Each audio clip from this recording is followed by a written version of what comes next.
Hi అండి, welcome to my channel Beena's kitchen and blogs.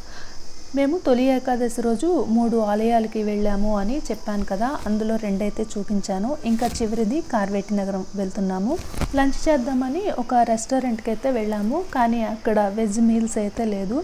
అందుకని ఇంకా మష్రూమ్ కర్రీ అయితే తీసుకున్నాము. బటర్ నాన్, గార్లిక్ నాన్ అయితే తీసుకున్నాము. అయితే అంతగా బాగోలేదు, కానీ తప్పదు, ఆకలి ఏం చేయలేం కదా, ఇంకా తిన్నామన్నమాట. ఇంకా తినేసిన తర్వాత కార్వేటి నగరం అయితే బయలుదేరాము. పుత్తూరు నుంచి 12 కిలోమీటర్ల దూరంలో ఈ కార్వేటి నగరం అయితే ఉంది. అయితే పుత్తూరు నుంచి కార్వేటి నగరం వెళ్ళిన త్రోవలో ఇలా దట్టమైన అడవులులా ఉంది. అంటే అడవులు అంటే మరీ పెద్ద అడవులు కాదు, ఇలా దట్టమైన చెట్లతో చిన్న చిన్న కొండలు, చాలా బాగుందన్నమాట వాతావరణం అయితే.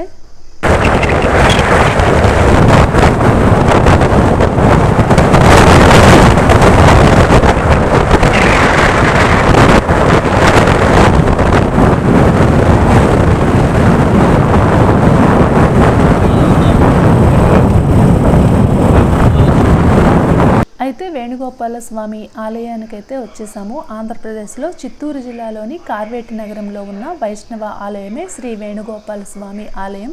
తిరుపతి నుంచి ఇంచుమించుగా 50 కిలోమీటర్ల దూరంలో ఉంటుంది. పుత్తూరు నుండి 12 కిలోమీటర్ల దూరంలో ఉందన్నమాట. ఈ ఆలయాన్ని వెంకటరాజ వంశానికి చెందిన వెంకట పెరుమాళ్ రాజు 1719లో నిర్మించాడు. ఆయన కార్వేటి నగర రాజులలో ప్రసిద్ధి చెందినవాడు. వెంకట పెరుమాళ్ రాజు వెంకటేశ్వర స్వామి మరియు వేణుగోపాల స్వామి వార్లకి గొప్ప భక్తుడు అనమాట.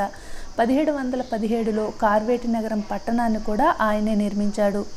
ఈ ఆలయంలో బ్రహ్మోత్సవాలు ఘనంగా జరుగుతాయి.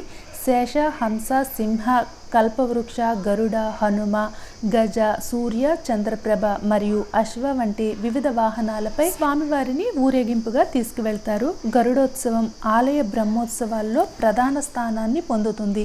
ఈ ఆలయంలో కృష్ణాష్టమి చాలా వైభవంగా జరుగుతుంది. ఈ ఆలయంలో పుష్కరిణి 10 ఎకరాల స్థలంలో ఉంది. దీనిని స్కంద పుష్కరిణి అని కూడా అంటారనమాట. మాకైతే దర్శనమైంది, పూలైతే పంతులు గారు ఇచ్చారనమాట. ఈ ఆలయం ఉదయం 6 గంటలకి తెరిచి మధ్యాహ్నం 12 గంటలకి క్లోజ్ చేసేస్తారు. మళ్ళీ సాయంకాలం 4 గంటలకి తెరిచి 7:30 వరకు ఉంటుందన్నమాట. 7:30 నుంచి 8 వరకు స్వామివారికి ఏకాంత సేవ జరుగుతుంది. అయితే తొలి ఏకాదశి రోజు ప్రాచీనమైన ఆలయాలకు వెళ్ళి స్వామివారిని దర్శించుకోవడం నేను చాలా అదృష్టంగా భావిస్తున్నాను. అయితే మేము ఆ రోజు చాలా ట్రావెల్ చేసాము బండి మీద. ఎండ అయితే చాలా ఎక్కువగా ఉంది. 40 డిగ్రీస్ ఎండలో రోజంతా తిరిగాము. చాలా డీహైడ్రేషన్ అయితే అయిపోయాము. అయితే మేము స్వామివారిని దర్శించుకున్న తర్వాత ఆ గుడిలో కాసేపు కూర్చున్నాము. మాతో పాటు వచ్చిన వాళ్ళు మీరు ఎక్కడి నుంచి వచ్చారు ఏంటి అంటే ఇలా చెప్పామన్నమాట, తిరుపతి నుంచి వచ్చామని. అయితే ఇక్కడ చాలా పెద్ద కోనేరు ఉంది, అక్కడికి వెళ్ళి చూడండి, అమ్మవారి ఆలయం కూడా ఉంది అని చెప్పారు. అలా చెప్పారని చూడడానికైతే వచ్చాము. ఆ వేణుగోపాల స్వామి ఆలయం నుంచి 1/2 కిలోమీటర్ దూరంలో ఉంది. అయితే ఇప్పుడు నేను ఇది చూస్తుంటే నాకు గుర్తొచ్చింది, గూగుల్లో సెర్చ్ చేశాను. పుష్కరిణి ఉంది వేణుగోపాల స్వామి ఆలయానికి సంబంధించి, దీనినే స్కంద పుష్కరిణి అని కూడా అంటారు అని గూగుల్లో అయితే చూశాను. అప్పుడైతే తెలీదు, ఇప్పుడు నాకు ఈ వీడియో చూస్తే తెలుస్తుందన్నమాట. ఇదే స్కంద పుష్కరిణి, చాలా పెద్దది, 10 ఎకరాల విస్తీర్ణంలో ఉంది అని నేనైతే చదివాను. అది ఎంతవరకు నిజమో తెలియదు, 10 ఎకరాలు ఉంటుందో లేదో. అయితే ఇదే అన్నమాట ఆ పుష్కరిణి, చాలా పెద్దది. ఇదే దేశంలో మొదటి పుష్కరిణి అంటే కోనేరు అని చెప్పారనమాట. అది కూడా ఎంతవరకు నిజమో నాకైతే తెలీదు. నీళ్ళైతే చాలా క్లియర్గా ఉన్నాయి.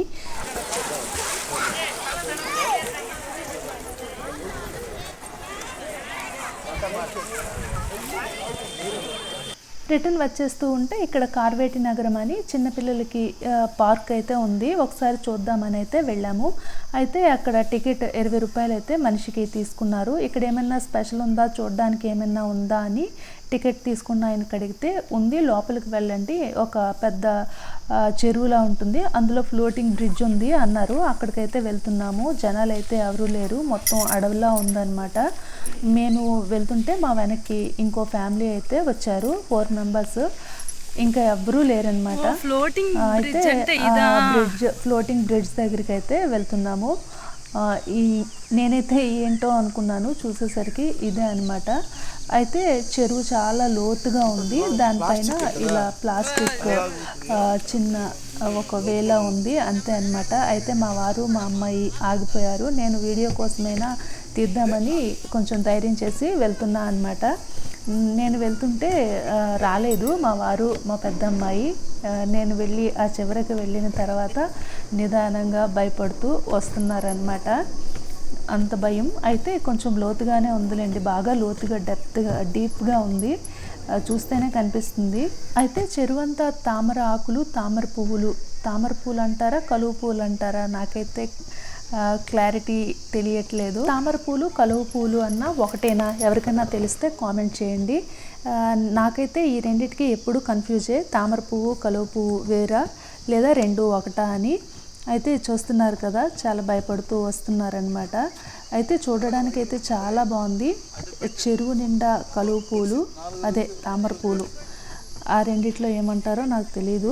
మేము వెళ్ళి 5 మినిట్స్ అయినా చూసి ఎంజాయ్ చేద్దాం అనుకున్నాము, కానీ ఈలోగా అనుకోకుండా సడన్గా వర్షం అయితే స్టార్ట్ అయింది. ఇంకా అక్కడి నుంచి ఫాస్ట్గా వచ్చేసామన్నమాట. అగండి తామర గింజలు అందులో నుంచే వస్తాయి. ఇక్కడ షెల్టర్ ఉంది, షెల్టర్లోకి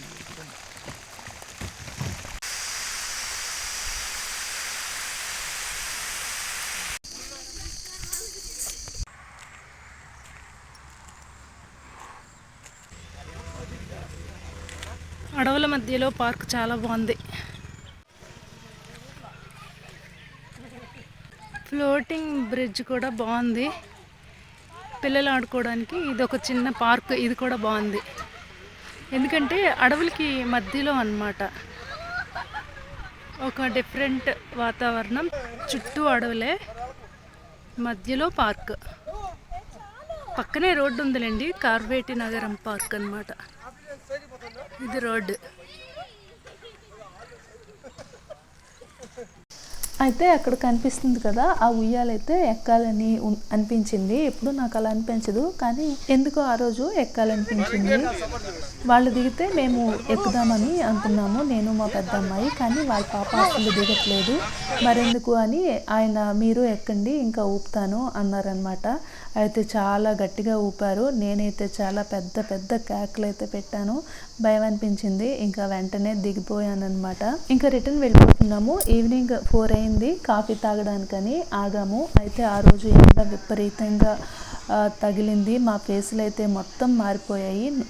మా ముగ్గురికి సన్బర్న్ అయితే అయిపోయింది, చూపిస్తున్నాను కదా, మొత్తం కాలిపోయినట్టు అయితే ఫేస్ అంతా అయిపోయింది. ఆ రోజు 40 డిగ్రీస్ ఉంది, ఇంచుమించు 200 కిలోమీటర్స్ పైగానే ఆ ఎండలో తిరిగామన్నమాట. ఫేస్ మొత్తం అసలు ఎంత భయంకరంగా తయారైందో నేనైతే చెప్పలేను. అయితే ఉదయం బయలుదేరేటప్పుడు ఇంత ఫ్రెష్గా బయలుదేరి వెళ్ళాము. ఈవినింగ్ అయ్యేసరికి మొత్తం సన్బర్న్ అయిపోయింది. ముగ్గురికి ఇలా బుగ్గల పైన కాలిపోయినట్టయితే అయిపోయింది. Thank you for watching. Subscribe my channel Beena's kitchen and blog.